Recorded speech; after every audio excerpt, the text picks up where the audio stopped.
Peggy 7.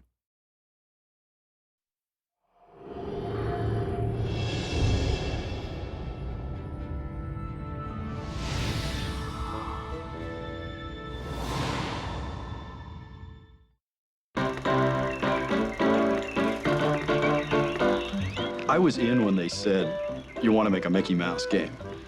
But when they told me they had gotten Oswald back, I lost it. I mean, I was done. I'm an old animation buff. I mean, I knew about Oswald before they mentioned him to me, which is kind of rare. And when they said, you're going to have the opportunity to present Oswald on screen in a new Disney story for the first time since 1928, I mean, what an honor.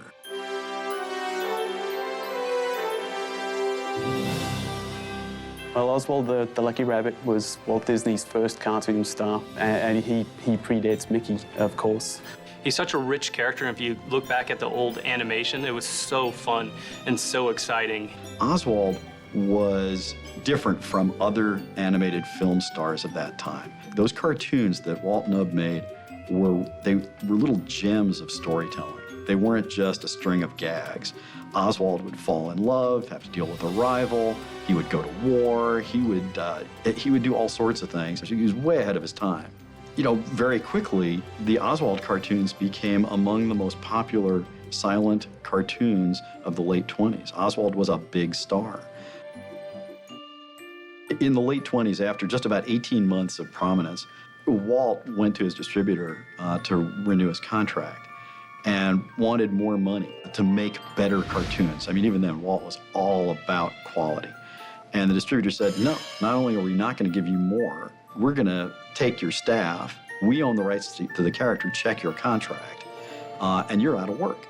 After losing that character, Walt went back to the drawing board, literally, and Mickey Mouse comes into being. And so Mickey Mouse goes down a path of success no one saw coming. Maybe Walt did, but you know, he is what he is. Everyone on Earth knows who Mickey Mouse is. And Oswald just kind of disappeared. There are all sorts of stories about how Mickey was created, but he was created only because the rights to Oswald had been lost. That's the tragedy of Oswald. He really was poised to be the most successful and popular cartoon star in the world. But Mickey came along, and the rest is history.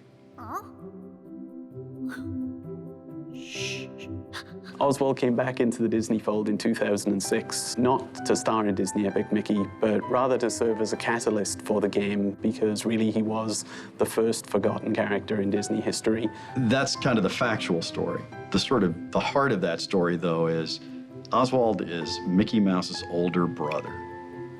And Oswald looks at Mickey's success and just says, I was famous. You stole the life that should have been mine. We ran with that idea, not only playing with his kind of sibling rivalry, the forgotten brother, but we also used him as a path for redemption for Mickey in his own arc, finding out that he had family that he had forgotten or didn't even know about, but then also trying to find his way through crafting this relationship once again with this person that he didn't even know was family. He's an emotional touchstone for Mickey, for players. As you see Oswald change in the way he's responding to Mickey because of what the player is doing as Mickey, you can sort of gauge your progress. Oswald ultimately does re-engage with Mickey. Mickey does redeem Oswald, and that growing relationship is a measure of the player's progress.